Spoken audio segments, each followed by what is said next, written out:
मथंग से अमोखोई क्लास 10 की exercise 4.4 की question number 2 जंगमिनसी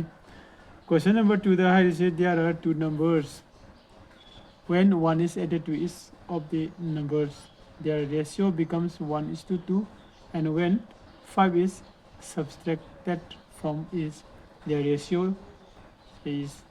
5:11 find the numbers का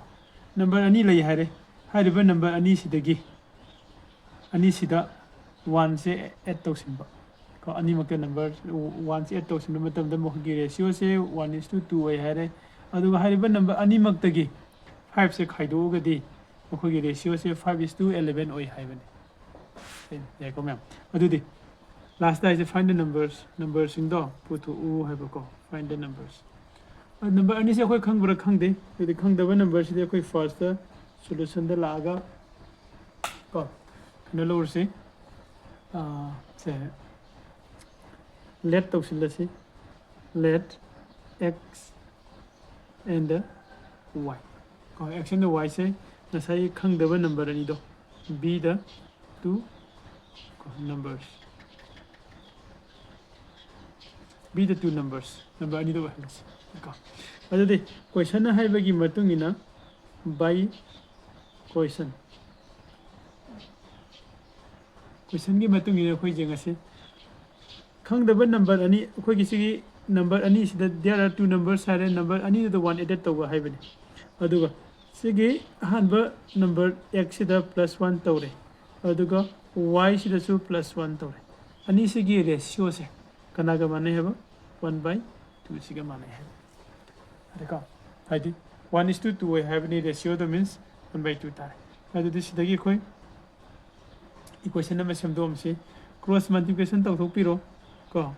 2x + 1 अदुगा y + 1 क्रॉस मल्टीप्लिकेशन तौबको हाइदि सिनिस्ता को अदुगी मखता बदा खोइ सि ब्रैकेट से हंगदोसी को सोमदा 2x + 2 लेदनी सोमदना y + 1 सिले देखो अदु देखोइ वेरिएबल जाबसिंग सुम थंगिलासी को twice x y sum la agadi minus y equal to 2 na sum zakradi ko kya taramani 1 minus 2 tar haibadi twice x minus y equal to minus 1 sina equation number 1 tar देखो अदुदि मथंग the कोई equation अममुक same से मथंगी equation से दना कोने same दि से ngसागी pyramid number अनि दुदा -x तौरगदी -5 तौरगदी हाबिनि को and number अमदगी 5 minus तौरबा Atop number अमदसु 5 minus तौरबा अदु इतादी को क्या तानेबा मागी रेशियो दो हाइगे दो 5:11 हाइबको 5:11 means 5/11 सब मानना क्रॉस मल्टीप्लिकेशन तौथोक्सी 11 का सिगा मल्टीप्लिकेशन तौरगदी 11x minus 55 तंग समथिंग गेस स्टेप अमा 5 से नसिदा multiply तौरगदी 5y minus 25 चुम्ब्रा चुम्बिको okay अदुदि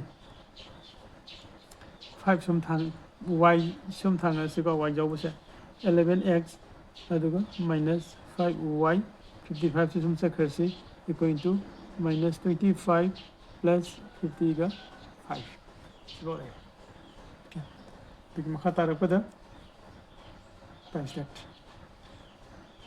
11x minus 5y निसी plus minus तौर क्या दारानी 55 तक 25 खाइदो खगदी क्या ले हो रे 30 ले हो रे को अदुदि सिदा लेसे 11x minus 5y सिना खोना प्रोड्यूस इक्वेशन नंबर 2 है अदुदि मखा तारपदे खोइ इक्वेशन नंबर 2 को इक्वेशन नंबर 2 सिगा इक्वेशन नंबर 1 दुगा सिगी मरकता खोना को कमाई तो वो याब गए तो करम मेथड पानगदगे हादो ममांगिदो जेंगा 5y ने को सिदा y ने मल्टीप्लाई सिदा इक्वेशन नंबर 1 दा 5 ने multiply तोदी 5y 5y ani mangmina hanba yabagi khudong sabdu uba phangi ko adudi khoi sida lo multiplying ko multiplying tawse kanada equation number 2 da ko sorry equation number 1 da by kanana 5 na multiply tawse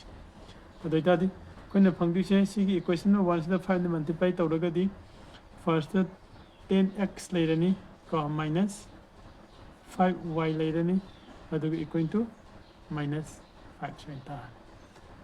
sina koi equation number 3 was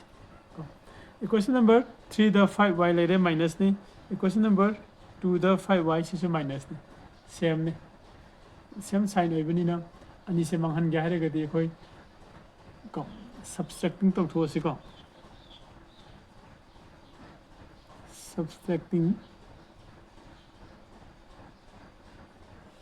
subtracting equation number 2 the 30 ni aduga 3 the 5 ni ko adudi koi 3 se subtract tawsi kanadagi from 2 dagi 3 the 3 the 2000 samana gani aduga tangka minus plus ki jenga ga ko aduga hoji ani se 3 dagi 3 se 2 dagi tawsi haibani na koi 2 hani irasi 11x ko minus 5y sima lejirani minus 10x minus 5y similar equal to 30 minus of 5 like equal to bracket loina hangdu si 11x minus 5y minus 10x plus 5y equal to bracket hangdu di plus only plus 30 plus 5 ka plus 30 ka di 35 so entire yani ko adudi minus 5x ka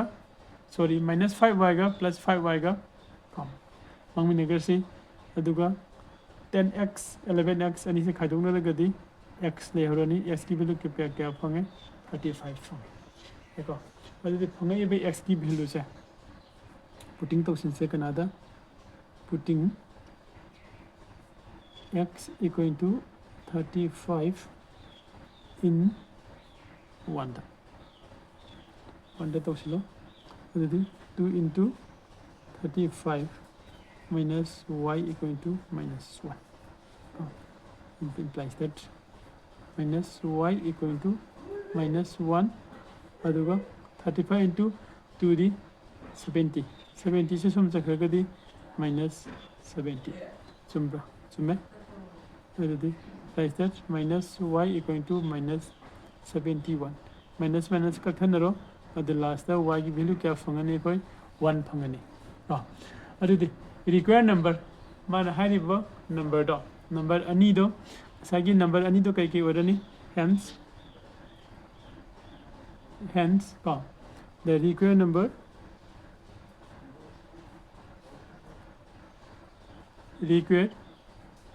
required numbers required sagi required kanada two numbers to kai ore amana 30 ga 5 orani and the amana 71 so enter question number 2 silo sile next question number 3 amuk athangi video da jengmina se ko thank you